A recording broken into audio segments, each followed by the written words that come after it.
Assalamualaikum warahmatullahi wabarakatuh. Selamat pagi Ibu dan teman-teman yang saya banggakan. Perkenalkan, nama saya Hesti Wulandari yang akan bertugas sebagai moderator dalam presentasi kami yang berjudul Anilin Senyawa Aromatik Bahan Dasar Pewarna Tekstil. Adapun anggota kelompok kami, nama Aisyah Ilmiati dengan NIM F10612111026, lalu Dina Lestari dengan NIM F10612111042, lalu Kak Fitria Ningsi dengan NIM F10612101010, dan saya sendiri Hesti Wulandari dengan NIM F10612111050. Baiklah, langsung saja kita mulai presentasi kita yang akan dijelaskan oleh Kak Fitriani, yaitu senyawa anilin, struktur dan sejarah senyawa anilin. Kepada Kak Fitria, saya silakan. Baik, terima kasih moderator. Nah, untuk senyawa anilin sendiri, seperti yang kita ketahui bahwa dengan nama fenilamina ataupun nama lainnya aminobenzena atau benzenamina. Nah, untuk struktur anilin sendiri merupakan senyawa organik dengan rumus C6H5NH2 yang termasuk ke dalam senyawa aromatik dengan bantuan doping asam anilin yang dapat menjadikan bahan konduktor dengan nilai konduktivitas tertentu. Dengan panjang maksimal anilin adalah 230 nanometer.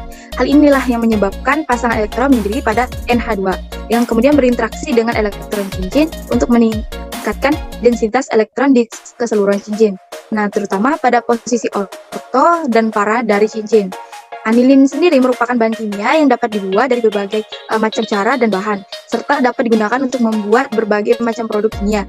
Nah, di dalam era industrialisasi saat ini, anilin mempunyai peran sangat penting dan banyak digunakan sebagai zat-zat pewarna ataupun lainnya. Anilin, kepada Aisyah saya persilahkan. Terima kasih atas kesempatannya. Apa kegunaan anilin? Di dalam era industrialisasi saat ini, anilin mempunyai peranan penting dan banyak digunakan sebagai zat pewarna dan karet sintesis dalam dunia industri. Anilin berfungsi sebagai bahan dasar pembuatan pewarna tekstil. Selain itu, anilin juga berfungsi sebagai bahan pembuatan fenil gambar, bahan bakar roket, pembuatan zat warna diazol, obat-obatan, dan bahan peledak. Sifat fisis anilin. Sifat fisis anilin yang pertama, berat molekul dengan 93,128 gram per mol, temperatur kritis 699 Kc, tekanan kritis 53,09 watt, volume kritis 220 cm3 mol, titik lebur 267,13 kf, titik didih 457,6 kg, IG head of formation 86,86 kg per mol, IG gigs of formation 166,69 kg per mol, panas penguapan 41,84 kg per mol, spesifiti 60 F 1,0235553 K, berupa zat cair seperti minyak, sukar larut dalam air, indeks biasnya 158. Sekian dari saya kembalikan ke moderator.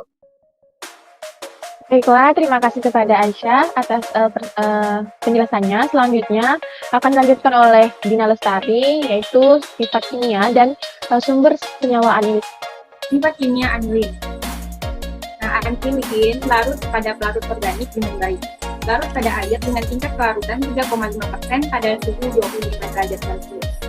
Anilin adalah basa lemah. Kemudian, halogenasi senyawa anilin dalam larutan sangat encer akan menghasilkan endapan 2,4,6 tribromanilit. Sedangkan halogenasi dengan klorin akan menghasilkan trichloroanilin.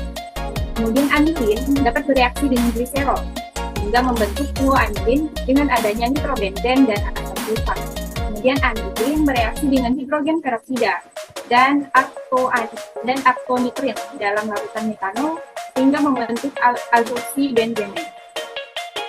Kemudian hidrogenasi anilin dengan menggunakan brom akan menghasilkan 2,4,6 tribromoanilin. Nah, ini merupakan sumber senyawa anilin. Anilin ini dapat dibuat dari Reaksikan senyawa fenol dengan amonia. Nah, ini adalah reaksinya. Fenol ditambah dengan amonia menjadi anilin dengan H2O. Oke, mungkin sekian dari saya serahkan kepada moderator. Baiklah, terima kasih kepada Dina Lestari atas pemaparan materinya. Selanjutnya, yaitu yang terakhir, pembuatan anilin yang akan dijelaskan oleh saya sendiri, Wulandari. Next. Nah, dalam pembuatan anilin, terdapat dua yaitu aminasi klorobenzena dan reduksi nitrobenzena. Nah, pada aminasi klorobenzena, pada proses aminasi klorobenzena menggunakan zat reaksi amonik cair dalam fasa cair dengan katalis tembaga oksida dipanaskan akan menghasilkan tembaga klorid yang terbentuk dari hasil reaksi sampai amonium klorid dengan tembaga oksida. Mula-mula amonik cair dimasukkan ke dalam mixer dan pada saat bersamaan klorobenzena dimasukkan pula. Tekanan di dalam mixer adalah 200 atm. Dari mixer campuran klorobenzena dengan amonik dilewatkan ke preheater, kemudian masuk ke reaktor dengan suhu reaksi 235 derajat Celcius dan tekanan 200 atm. Pada reaksi ini, amonia cair yang digunakan adalah berlebihan. Dengan menggunakan katalis tertentu, reaksi yang terjadi adalah sebagai berikut. Contohnya, C6H5Cl ditambah 2NH3 menjadi reaksi C6H5NH2 ditambah NH4Cl. Pada proses aminasi klorobenzena, hasil yang diperoleh berupa nitroanilin dengan yield yang dihasilkan adalah 96%. Selanjutnya, yaitu reduksi nitrobenzena. Nah, reduksi terjadi dua fase, yaitu fase cair dan fase gas. Pada reduksi fase cair, untuk fase cair nitrobenzena direduksi dengan hidrogen dalam suasana asam HCl serta adanya iron boring dengan suhu sekitar 135 sampai 170 derajat Celcius dan tekanan antara 50 sampai 500 atm. Di mana asam ini akan mengikat oksigen sehingga akan terbentuk air dengan bantuan katalis Fe2O3. Nah, pada reduksi fase cair, proses pembuatan anilin dari reduksi nitrobenzena dalam fase gas sebagai produksi adalah gas hidrogen, dan untuk mempercepat reaksi dibantu dengan katalisator nikel oxide. Demikian presentasi kelompok kami. Marilah kita ucapkan alhamdulillah. Saya sebagai moderator pamit undur diri. Mohon maaf atas kekurangan dari kami. Sekian dari kami. Wassalamualaikum warahmatullahi wabarakatuh.